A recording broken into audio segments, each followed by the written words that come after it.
ಪ್ರಮುಖವಾಗಿ ಮತಗಳ್ಳತನದ ಆರೋಪ. ಈ ಆರೋಪಗಳಿಗೆ ಸಂಬಂಧಪಟ್ಟಂತೆ ಈ ಕ್ಷಣಕ್ಕೂ ರಾಹುಲ್ ಗಾಂಧಿ ಅವರು ಸಾಕ್ಷಿಗಳನ್ನ ಕೊಡಲಿಲ್ಲ. ಆದ್ರೆ ಈ ವಿಚಾರ ಮುಂದಿಟ್ಕೊಂಡು ಹೋರಾಟ ಆಯಿತು, ಪ್ರತಿಭಟನೆ ಆಯಿತು, ಮತ್ತೆ ಹೋರಾಟ ಮುಂದುವರಿಸ್ತೀವಿ ಅಂತ ಕಾಂಗ್ರೆಸ್ ನಾಯಕರು ಹೇಳ್ತಿದ್ದಾರೆ. ಬಟ್ ಇದಕ್ಕೆ ಕೌಂಟರ್ ಅಟ್ಯಾಕ್ ಅನ್ನೋ ರೀತಿಯಲ್ಲಿ ಬಿಜೆಪಿ ನಾಯಕರು ಕೂಡ ಸಿದ್ಧತೆ ಮಾಡ್ಕೊಳ್ತಿದ್ದಾರಂತೆ. ಮತಗಳ್ಳತನ ವಿಚಾರದಲ್ಲಿ ಕಾಂಗ್ರೆಸ್ ಬಿಜೆಪಿ ನಡುವೆ ಅತಿ ದೊಡ್ಡ ಸಮರ.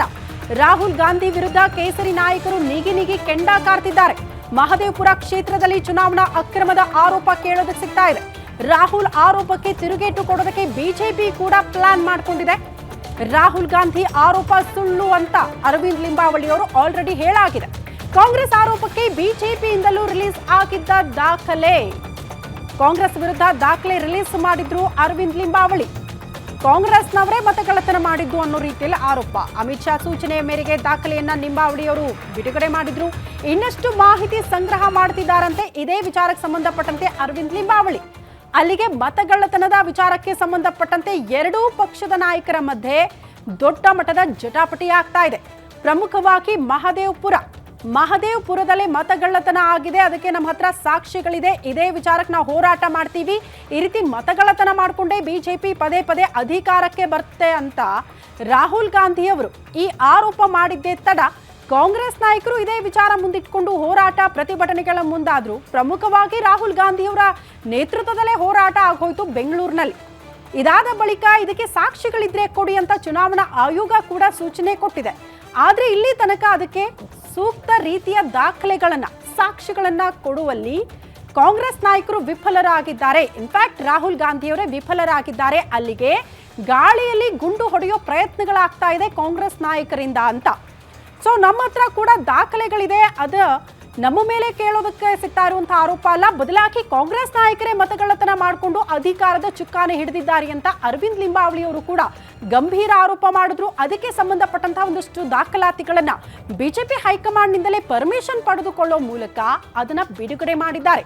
ಜಸ್ಟ್ ಇಷ್ಟೇ ಅಲ್ಲ, ದಾಖಲೆಗಳು ಇನ್ನೂ ದಾಖಲೆಗಳಿದೆ, ಅದನ್ನ ಕಲೆ ಹಾಕ್ತಿದ್ದೀವಿ ಅಂತ ಅರವಿಂದ್ ಲಿಂಬಾವಳಿ ಅವರು ಕೂಡ ಹೇಳ್ತಿದ್ದಾರೆ. ಅದಕ್ಕೆ ಪೂರಕ ಒಂದಷ್ಟು ದಾಖಲೆಗಳನ್ನ ಕೂಡ ಕಲೆ ಹಾಕ್ತಿದ್ದಾರಂತೆ ಅರವಿಂದ್ ಲಿಂಬಾವಳಿ ಅವರು. ಹಾಗಾಗಿ ಈ ಮತಗಳ್ಳತನದ ಆರೋಪ ಪ್ರತ್ಯಾರೋಪಗಳು ಇನ್ಯಾವ ಹಂತ ತಲುಪುತ್ತೆ, ಯಾವ ಪಕ್ಷ ಮತಗಳ್ಳತನದ ವಿಚಾರಕ್ಕೆ ಸಂಬಂಧಪಟ್ಟಂತೆ ಸಾಕ್ಷಿಗಳನ್ನ ಕೊಡುವಲ್ಲಿ ಸಫಲ ಆಗುತ್ತೆ, ಇದೆಲ್ಲವೂ ಕೂಡ ಸದ್ಯಕ್ಕಿರುವಂತಹ ಪ್ರಶ್ನೆ.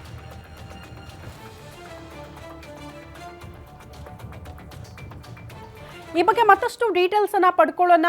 Political bureau head Maruti Pavagada ನೇರ ಸಂಪರ್ಕದಲ್ಲಿ ಜಾಯಿನ್ ಆಗ್ತಿದ್ದಾರೆ ನ್ಯೂಸ್ ರೂಮ್ ಇಂದ. ಮಾರುತಿ, ದಿನ ಬೆಳಗಾದ್ರೆ ಆರೋಪ ಪ್ರತ್ಯಾರೋಪಗಳು ಮತಗಳ್ಳತನದ ವಿಚಾರಕ್ಕೆ ಸಂಬಂಧಪಟ್ಟಂತೆ, ಸೊ ಏನೆಲ್ಲ ಬೆಳವಣಿಗೆಗಳನ್ನ ನಿರೀಕ್ಷೆ ಮಾಡಬಹುದು ಈ ವಿಚಾರಕ್ಕೆ ಸಂಬಂಧಪಟ್ಟಂತೆ ಅಂತ? ಶ್ರುತಿ, 8ನೇ ತಾರೀಕು ಬೆಂಗಳೂರಲ್ಲಿ ನಿಂತ್ಕೊಂಡು ಇಡೀ ದೇಶಾದ್ಯಂತ 2024ರ ಲೋಕಸಭಾ ಚುನಾವಣೆಯಲ್ಲಿ ಸುಮಾರು 25ಕ್ಕೂ ಅಧಿಕ ಲೋಕಸಭಾ ಕ್ಷೇತ್ರಗಳಲ್ಲಿ ಮತಗಳ್ಳತನ ಮಾಡಿ ಬಿಜೆಪಿ ಅಧಿಕಾರಕ್ಕೆ ಬಂದಿದೆ. ಇದಕ್ಕೆ ಚುನಾವಣಾ ಆಯೋಗ ಸಾಥ್ ಕೊಟ್ಟಿದೆ ಅನ್ನುವಂಥ ಒಂದು ಗಂಭೀರ ಆರೋಪವನ್ನು ರಾಹುಲ್ ಗಾಂಧಿ ಅವರು ಮಾಡಿದರು. ಈ ಆರೋಪವನ್ನು ಚುನಾವಣಾ ಆಯೋಗವೂ ಕೂಡ ಭಾಳಷ್ಟು ಗಂಭೀರವಾಗಿ ತೆಗೆದುಕೊಂಡಿದೆ. ಅದೇ ರೀತಿ ಬಿಜೆಪಿಯ ರಾಷ್ಟ್ರೀಯ ನಾಯಕರು ಹಾಗೂ ರಾಜ್ಯ ನಾಯಕರು ಕೂಡ ಭಾಳಷ್ಟು ಗಂಭೀರವಾಗಿ ತೆಗೆದುಕೊಂಡಿದ್ದಾರೆ. ಈಗಾಗಲೇ ಚುನಾವಣಾ ಆಯೋಗ ರಾಹುಲ್ ಗಾಂಧಿ ಅವರಿಗೆ ನೋಟಿಸನ್ನು ಕೊಟ್ಟಿದೆ. ಈ ನಡುವೆ ರಾಹುಲ್ ಗಾಂಧಿ ಅವರ ಆರೋಪಕ್ಕೆ ಮಹದೇವಪುರದಲ್ಲಿ ಮತಗಳ್ಳತನ ಆಗಿದೆ ಅನ್ನುವಂಥ ಒಂದು ಆರೋಪ ಯಾವಾಗ ಮಾಡಿದ್ರು, ಆ ಸಂದರ್ಭದಲ್ಲೇ ಬಿಜೆಪಿಯ ಮಾಜಿ ಸಚಿವರಾದಂತಹ ಅರವಿಂದ್ ಲಿಂಬಾವಳಿ ಅವರು, ಅದೇ ಕ್ಷೇತ್ರಕ್ಕೆ ಸಂಬಂಧಪಟ್ಟಂತಹ ಮಾಜಿ ಸಚಿವರು ದಾಖಲೆಗಳನ್ನು ಬಿಡುಗಡೆ ಮಾಡಿ ಆಗಿಲ್ಲ, ರಾಹುಲ್ ಗಾಂಧಿ ಅವರಿಗೆ ಮಾಹಿತಿಯ ಕೊರತೆ ಇದೆ ಅನ್ನುವಂಥದ್ದನ್ನು ಬೆಂಗಳೂರಲ್ಲಿ ಸುದ್ದಿಗೋಷ್ಠಿಯನ್ನು ಮಾಡಿದ್ರು. ಇನ್ನಷ್ಟು ಒಳ ಹೋಗಿ ಬಿಜೆಪಿಯ ರಾಜ್ಯ ನಾಯಕರು ಹಾಗೂ ರಾಷ್ಟ್ರೀಯ ಮಟ್ಟದ ನಾಯಕರುಗಳು ಈ ಪ್ರಕರಣದ ಬಗ್ಗೆ ಏನೆಲ್ಲ ಆಗಿದೆ, ಯಾಕೆ ಈ ಆರೋಪ ಮಾಡಿದ್ರು, ಇದು ನಿಜವಾದ ಸುಳ್ಳು ಅನ್ನುವಂಥದ್ದನ್ನು ನೋಡಿದಾಗ ಅದರಲ್ಲೂ ಅರವಿಂದ್ ಲಿಂಬಾವಳಿ ಅವರಿಂದ ಹೆಚ್ಚಿನ ಮಾಹಿತಿಯನ್ನು ಖುದ್ದು ಅಮಿತ್ ಶಾ ಅವರೇ ಕರೆ ಮಾಡಿ ಮಾಹಿತಿಯನ್ನು ಸಂಗ್ರಹ ಮಾಡಿಕೊಂಡಿದ್ದಾರೆ. ಜೊತೆಗೆ ಈ ವಾರದಲ್ಲಿ ದೆಹಲಿಗೆ ಬರುವಂತೆ ಬುಲಾವ್ ಕೊಟ್ಟಿದ್ದಾರೆ.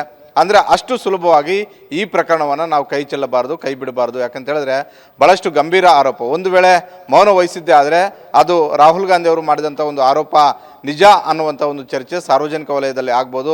ಮುಂದಿನ ದಿನಗಳಲ್ಲಿ ಇದು ಪಕ್ಷದ ಮೇಲೆ ಭಾಳಷ್ಟು ಪೆಟ್ಟು ಬೀಳುತ್ತೆ. ಹೀಗಾಗಿ ಇದಕ್ಕೆ ಸಂಬಂಧಪಟ್ಟಂತೆ ಚುನಾವಣಾ ಆಯೋಗ ಯಾವ ದಾರಿಯನ್ನು ಕಂಡುಕೊಳ್ಳುತ್ತೆ, ಏನು ಕ್ರಮ ತೆಗೆದುಕೊಳ್ಳುತ್ತೆ ಗೊತ್ತಿಲ್ಲ. ಆದರೆ ಬಿಜೆಪಿಯ ವತಿಯಿಂದ ಇದಕ್ಕೆ ಸ್ಪಷ್ಟವಾದಂಥ ಒಂದು ಉತ್ತರ ಕೊಡಬೇಕು.